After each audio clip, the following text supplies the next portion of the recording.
Hey everybody, it's David Kemp. I'm your host of Highway to Health podcast series. Thanks for being here. If you've paid attention to past episodes, you've seen how we bring on innovators, experts, disruptors in the healthcare industry to talk about how we're improving access, experience, and of course the outcomes for our patient community. And that's why I'm really excited to have our guests on the show today. We'll have Corganics join us, where we'll talk about how they're bringing the physician to the patient to improve information, direction, when directing CBD therapies. And that's why I'm so excited to have both co-owners, co-founders, Chad Collins and Reggie Gatewood on the show today. Welcome to Highway to Health. Hey, thank you very much for having us. Yeah, thank you. Yeah, thanks for being here. Tell us a little bit about yourselves first. We'll get into business here in a minute. That's always easy, but I like to learn as executives. You guys have athletic backgrounds, and what do you do today to keep yourself mentally, physically sharp so that you're performing at your highest level for your company, for the business, but also in your personal life? Chad, we'll start with you. Thanks, David. Again, thanks for having us. So for me personally, it starts with a CBD regimen, actually, of Corganics. No, in all truthfulness, that is part of my daily supplements that I do take, because we see a lot of significant therapeutic value, especially in the ones that we have brought to the table. But try to exercise as often, try to get in the gym as much as possible. So on the physical side and on the healthy side, it's taking those healthy breaks, if you will, and making sure that I'm spending time and prioritizing family, friends, and other endeavors at the same time. So trying to create as much balance as possible has been a very effective tool for me personally. Yeah, balance is important. Yeah. Family will help you do that. No doubt. Reggie? No doubt.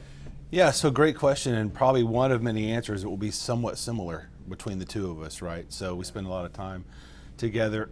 So routines are important to me. I think you mentioned that, and habits. Otherwise, things just may not happen. You hope they happen. And so my dog holds me accountable every morning to take a walk, so I'm going to get some kind of exercise. And also, to Chad's point, I try to exercise and maybe do some weight resistance of some sort, because there's a lot of data that suggests a little bit of walking, a little bit of sunshine, movement, and a little bit of resistance can go a long way. And then I'm one of the guys who, for better or for worse, believes in the cold plunge. Really? Yeah. So I'm not using a tub of ice, so I'm not going all the way, But so right now, a pool is about anywhere from mid-40s. It depends. It's cold enough. It's cold enough to get your attention, but what I like about it and the data that's out there is that it can be healthy. I'm sure there's conflicting evidence for everything that we choose to do. No doubt right? about it. But for me, it just centers me, because if there's one thing that will get your attention is very cold water, and it helps you breathe and kind of focus prior to the day starting. So, and I've also noticed it's interesting what one will do to sort of fend off that 3 to 5 minute experience. Right, the procrastination, the things that creep in during the day where you want to go, I'll do that later. It's like, no, we're going to do this now, and that's going to be a lesson for the rest of the day. Right? Man, if you can get that done early on, you've already done more than most. Otherwise, it's not going to get done, I'll just tell you. So. Yeah. Well, shoot, I haven't done that since college when I was trying to get rid of some really sore muscles, but I might need to start implementing it again. I've seen some really good data on it. And of course, I would be remiss. I mean, just like Chad, we brought these products to the market. We believe in them. We've studied them, but also we were the first ones to be utilizing them as part of our daily regimen. Truly believe in them too. So, well, that's a good bridge there. Tell us about Corganics. I mean, tell us about whether it's the origin story or your vision and your mission through Corganics. Give us some background there. Sure. Well, for us, Reggie and I, it started actually multiple decades back. We've been in the pharma world together, working for one of the biggest global pharmaceutical companies, where we were actually exposed to the endocannabinoid system, which is a system that our bodies all share, and cannabinoid therapy. So before you started to see CBD, and whether it's truck stops or gas stations or the corner store, we had a good understanding of the science behind what is going on in the body when you introduce cannabinoid therapy, which is really it's a fascinating system that really is to help us create balance in our body, homeostasis. So if you can reduce inflammation in your body, as an example, there's some really positive downstream effects from that. So that started multiple decades ago for us. And then we started the company January of 2020. So right before the pandemic. And to be honest with you, the pandemic actually, on multiple fronts, actually helped us as we were formulating our products. We're exclusive through healthcare professionals, by the way. So we're not in local retail shops or on Amazon. We go through healthcare professionals. So we used healthcare professionals to work with us to create the formulations that you see today from Corganics out in the market. We built an education platform for healthcare professionals, and we created a branding program that allows us to interact and partner with healthcare professional practices, some of which are the biggest in the country, whether it's orthopedics or oncology, dermatology, plastic surgery, just to name a few. And so we're a little over 3 years old now. We've had product in the market now for about a year and a half. And we have literally become the trusted CBD for healthcare professionals as they bridge the gap with their patients who are looking for safer, natural alternatives, maybe to prescriptions. And here we are, we're all pharma executives, and we're telling you, maybe it's good to start with a non-prescription, a safe, natural alternative like cannabinoid therapy, CBD. Yeah, in those decades, now we can say we're old enough now. Most of our adult life we spent in healthcare, for a variety of reasons, from both of our backgrounds, and we knew each other in that first year of our career, and so an impressionable time. But everything that he and I have done in pharma across a whole lot of different specialties, there's consistencies around the patient. The patient was always the center of the conversation, right? In the middle, right? The focus. It should be. And also the healthcare professional, because there is, as we're going to talk about here as this evolves, educating a healthcare professional, even though, like we've mentioned before, med school does a lot more than most, right? So it prepares them to, it's just a constant learning environment. And the market is evolving constantly, and there's always going to be a gap between what the patient experiences and what the healthcare professional knows. And our goal is to kind of, act as the bridge. Yeah, bring them together. And, with some of these innovative therapies and technologies that we're seeing, and I say this almost on every podcast, I think we're living in this golden age of innovation in healthcare on really multiple angles. But on the therapy side of things, where are we?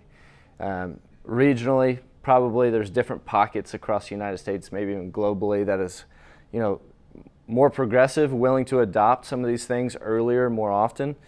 So maybe start there, and then let's look nationally. Where are we with the adoption of CBD therapies and some of the things that you guys are doing at Corganics? Start that? Yeah, so in 2018, just to kind of back up big picture, CBD, so at one point was almost considered on the same scale as cannabis or marijuana, Right.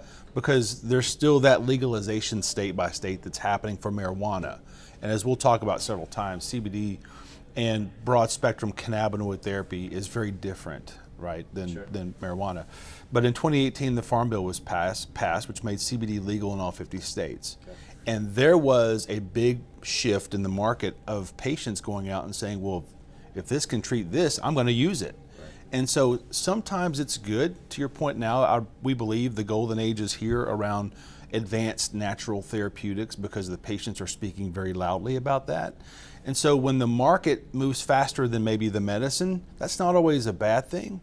But with CBD, we always say when marketing moves faster than medicine, that may not be a great thing at all. Well said. Right? So because that's where we're at nationally. So I wouldn't say, where the states that are familiar with cannabis and marijuana legalization, because CBD is not THC, we'll talk about that a little bit. Maybe they've been a little more exposed to that idea, right. But the destigmatizing of CBD is active because it's on every street corner. It's online wherever you look. Patients are constantly being bombarded with predatory marketing. And for us, as you can imagine, we're saying time out. Right. Let's get the healthcare professional back in these conversations. And patients are wondering why they're not involved. So let's make that push and pull more natural. So nationally, it's the perfect timing right now for healthcare professionals to get involved. And I know Chad's got some thoughts on that too. Yeah, today we get this question all the time: is CBD a fad? Is it one of these healthcare fads, because you can find it literally everywhere. And what we say is it's actually not a fad. Now, how it shows up in the retail space may look more fad. There's claims that are made by some of these retail CBD companies that are outlandish. They have no clinical data around that at all. But the reality is the endocannabinoid system and cannabinoid therapy, there's a significant body of research going on in the background that people aren't necessarily aware of, which is going to make sure that CBD is not a fad. So our experience in pharma is, we can tell you this, that even big pharma today, top 10 pharma companies, have over 400 patents out on the endocannabinoid system and cannabinoid therapy, a lot of which is CBD. Doesn't even include THC. And so there's therapeutic value there of the pharma business saying, you know what, let's create prescriptions, because there is real science. So that's an exciting, that evolution. We always like to say, literally in the next 2, 3, 4 years, you're going to turn your TV on and there's going to be commercials, direct-to-consumer, direct-to-patient commercials that will say, you need to work on your endocannabinoid system, see your doctor about X, Y, and Z. Yeah. So that's coming. And there's positives to that, because a lot of these therapies, there's not the toxicity that you see. We've got an opioid epidemic, as an example. Or patients say, you know what, I really don't want to take that prescription sedative or an anxiolytic, or you name it, across the board. They're wanting, as Reggie mentioned, they want a safer, cleaner, natural alternative. And so right now there's a perfect storm. And for us at Corganics, there's the future of prescriptions, and then there's the Wild West retail version of CBD. And our quality is off the chart. It is more like pharma. So we do self-regulate versus what you find on down the street here. Well, I mean, we're all patients, right? So it's easy for us to put ourselves in this situation where we're looking for information. And, this is part of our lives that we are happy to admit we're not the experts. And so, you're talking about the Wild West here, where I'm looking for an expert to guide me through this process. And if I'm interested in CBD, I would like to know that I can go to somebody and get that direction, that education, to help me make the right decision. Not necessarily to, trick me into doing it, but I want that information. And so let's go there. Where are you seeing the patient, and maybe better started here. How are you educating the physician, the provider, the healthcare professional to deliver the education to the patient? How are you engaging that healthcare professional today with the information that they need to help the patient make the right decision? It's a great question. Maybe I'll start, and Reggie, bring it back around too. So one of the things that we start with the education standpoint from healthcare professionals is actually educating them on the market that's going on around them. And here's why. Patients are walking into their practitioner, right, and they're saying, what do you think about CBD? Could I reduce this prescription, maybe not take a prescription, or stop these prescriptions? And healthcare professionals are going, okay, I'm being outgunned right now because there's all these retail versions of CBD. They're inundating patients. Patients are coming in and they want my advice as a healthcare professional. Right. So we help them understand the market around them, why the patient's even asking those questions. When they have that context, it then allows them to say, you know what, I want to do some more research on my end so that I can have an educated answer for the patients. And so that's where we educate on the endocannabinoid system. Also, we refer to it as the ECS to make it easier. I might use that. We'll help you, yeah, the ECS.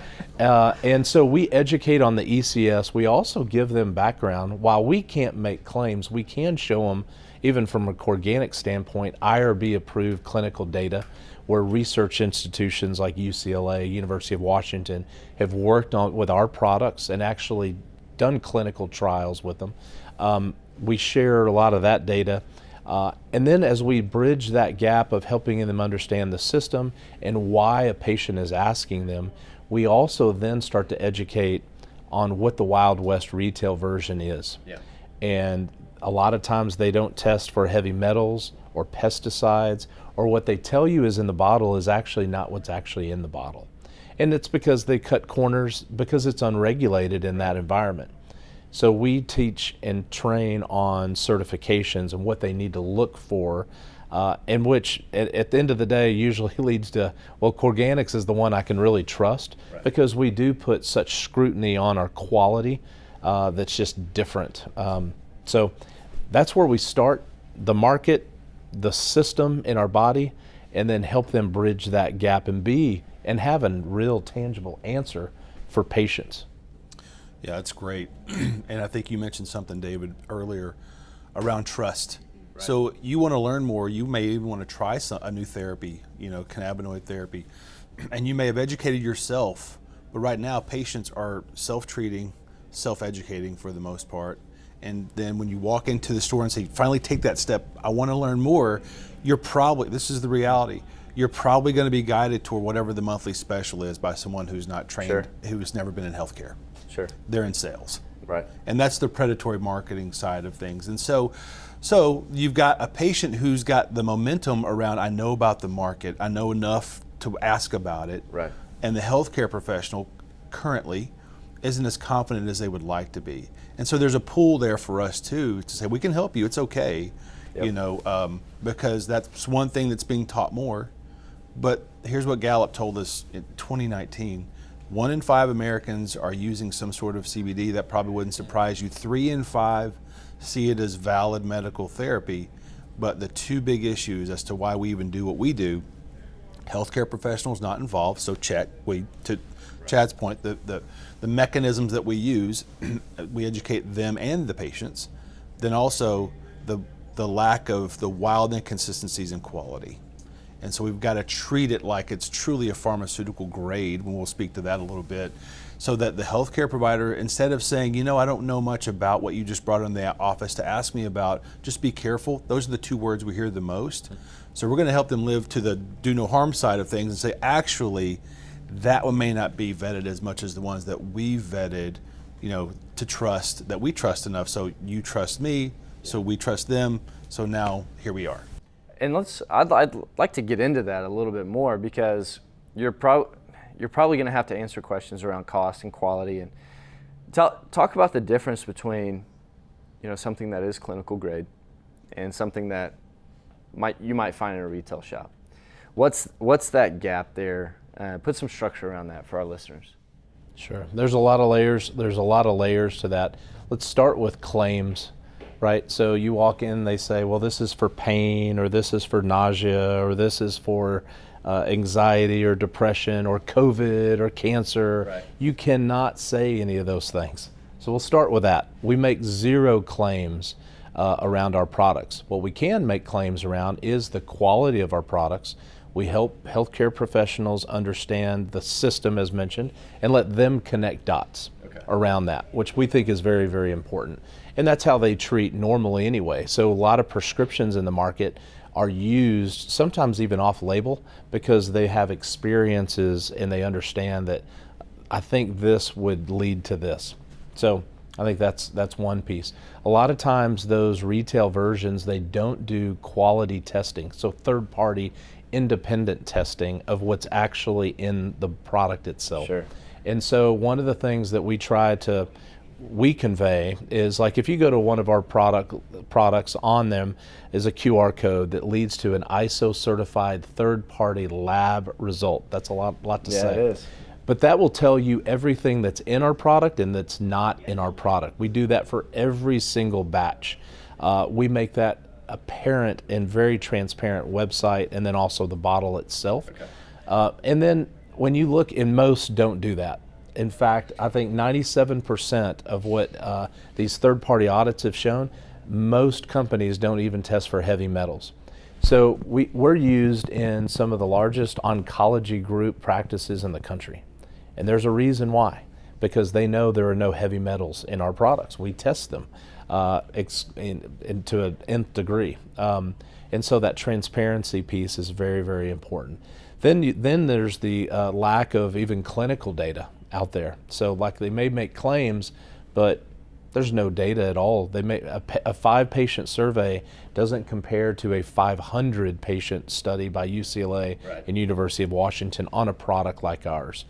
We also are extremely sophisticated when it comes to having things in our products and not. So an example, we don't add fillers or dyes or scents or flavors because you can't really control the quality of those. Those may introduce molds or microbes and after the fact, and now you've introduced some harm maybe to patients.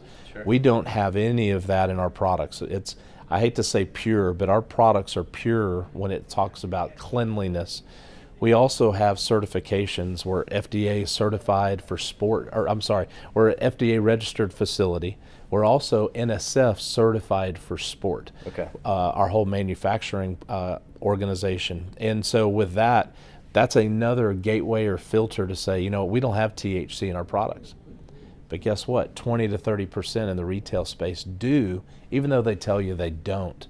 And that's an issue. So if you're a professional athlete, like we're here in Dallas, so if you wear a star on your helmet and you go to a retail store and you buy CBD and it says THC free, the reality is 20 to 30% of the retail market actually do have detectable THC. That's a problem. That's a gap between what we consider clinical grade or pharma grade versus retail grade. I can relate to that. I mean, you know, I come from a military family. My brother is a police officer. He's on the SWAT team. He's on the bomb squad. You know, people in those positions, in those jobs, they can't take a chance. CBD might be helpful for them for, you know, a problematic back or a knee, something that they have had issues with for a long time, probably because of the job that they do. But he can't take a chance on a retail CBD solution or product, because if he were to ever test positive for something that wasn't supposed to be in there, then that's a risk he's not willing to take, even though CBD might be a therapy that would be really useful to him. This might bridge that gap for that population. Yeah, we're fully transparent. Chad mentioned the third-party test we do. We put that QR code on every bottle, and it's on everything's on our website, batch specific. And so when they look that up, it's going to say, so let's say it's your brother or it's a professional athlete, and they look on there and say, well, does it have THC? You'll go follow the line across. We have tested for it, and it'll say ND for non-detectable. And then to Chad's point earlier, the data audit after audit, and we say audit, we mean these large organizations like Penn Medicine, like the FDA, like the Leaf Report, they'll go out and they'll sweep 2,000, 3,000 products from the market and just put them through ISO certified third-party testing. And this will knock your socks off. 84% of what's out there, they find almost every time to be mislabeled. That's the most recent number. And almost 3,000 products mislabeled. So two former pharma guys were going, mislabeled? How can you just sort of brush that under the rug or not test for toxins or pesticides? And so we take great pride, one, in pointing that out, because that's the market the patients out there looking for solutions for. And then also the healthcare professionals saying, look, if you're going to trust one, trust the one that does the diligence, that has the certifications, and is also fully transparent, because trust is a big word in healthcare. Oh yeah, I mean, you can't sell anything without trust. You can't advise without trust. You know, the other thing that is obvious to me here is, you know, when you talked about patient focus early on. If you keep the patient's desire, you know, in mind at the center of the focus, what are they looking for? They're looking for a more natural solution to something that maybe they were taking in the past or might have to start taking in the future.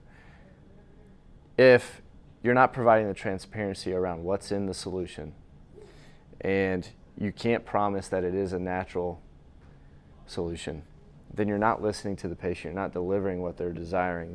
You're not delivering what they're demanding. And so for these retail solutions, as compared to the clinical solution that Corganics is providing, you're keeping that desire of the patient at heart, you know, and at the top of your mind, and delivering exactly what they're looking for and asking for, which is a more natural, cleaner option as opposed to other things that are out there. Yeah, that's a great point. And also, their voice is getting louder and louder. The voice of that patient is saying, look, I know standard thing might have been in the past to prescribe a pain med or an anxiolytic or an opioid. And they're putting their foot down and saying, but I don't want to take it yet. Yeah. I want to step at it. So when pharma step at it used to mean something different. And now for us, it's, hold on, maybe there is one more solution. Right. Because we get it brought up to us all the time by patients and by healthcare professionals. There seems to be a big gap between over-the-counter medications that some people use for pain and then just heavy prescriptions. Like, why do we jump directly to that? What's in between here? And so Chad mentioned earlier, we don't make claims around replacing prescriptions, but it is why we market directly and sell and educate healthcare professionals, because they're always making those connections on where they can evolve with their therapies. And the last thing we'll say about that is, so if patients are connecting those dots on their own through their family members, through their network, however they can get it, we're just going to bring it right back around and say that's why that healthcare professional, they're constantly looking for something that they can lean into and trust without being manipulated or taken advantage of, similar to what their patients are. Yeah. Right? So that makes them they have equal disdain for that as much as anything as well. So I like the term "step at it." Let's try this before we go there. Let's talk about the financial aspect of it. If we can get into that a little bit, you might even look at it as stepping at it financially. There might be a way that this is a little bit more easier. It's easier and more affordable for the patient long term as well. Talk about that if you don't mind. Yeah, it's a great question. So, what we had done significant auditing of the market and pricing, right, to understand the consumer or patient behavior of what they're willing to pay, or they want to pay, or that they are paying out in the market, whether it's off of Amazon or online or at a store shelf down the street here. And so from coast to coast, as we looked at that, you would be very surprised, no matter the generational gap, no matter the demographics, patients were spending a significant amount of money on CBD or these natural therapies. So much so that we said we think they're overpaying for retail versions of CBD. And so, as even being in the pharma world, sometimes pharma can get a black eye around the cost. And so we made it a mission of Corganics to make our products as accessible to patients as possible. And most of the time, ours is less expensive to the patient than the retail version they're getting down the street. And physicians have really appreciated that, by the way, because the last thing they want to do is recommend something that really puts it out of reach for most patients. But the reality is, we think the quality gaps and the cost gaps are there between us and what you find in the retail setting.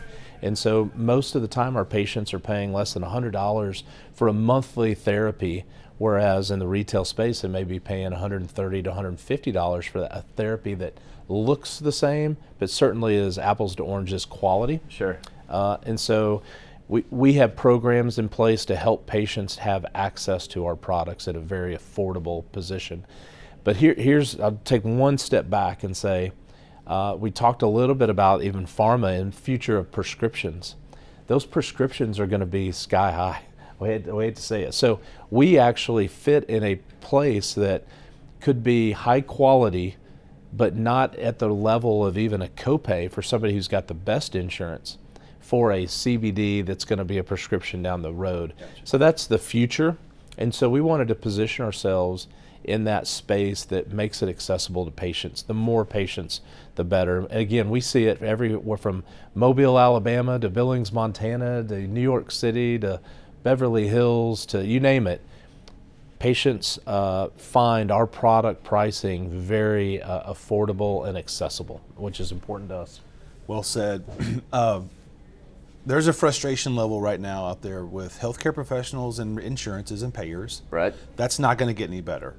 And patients are frustrated with their copays going up to the point where we're being told, look, I'm offering them kind of that step-at-it approach based off of my, discerning medically that that's what they need, that's what they could use or need.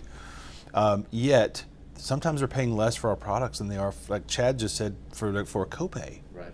And we know from the pharma side, having both of us run very big brands that you would recognize, unfortunately, and politicians are starting to take this on too, there's a lot of hands that touch a product before it actually gets into the patient's hands. Yeah.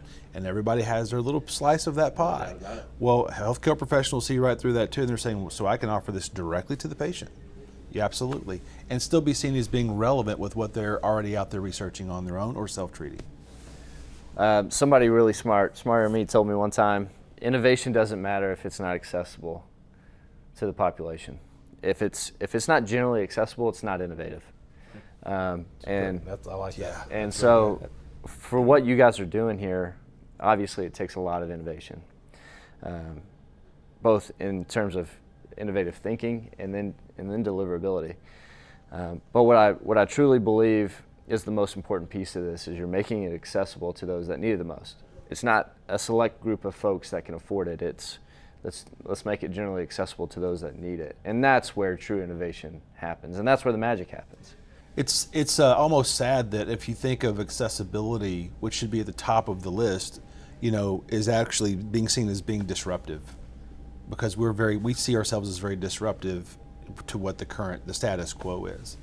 But if that's what it takes to make it accessible, then so be it. Yeah. We think patients deserve to get high quality in a price position that is affordable.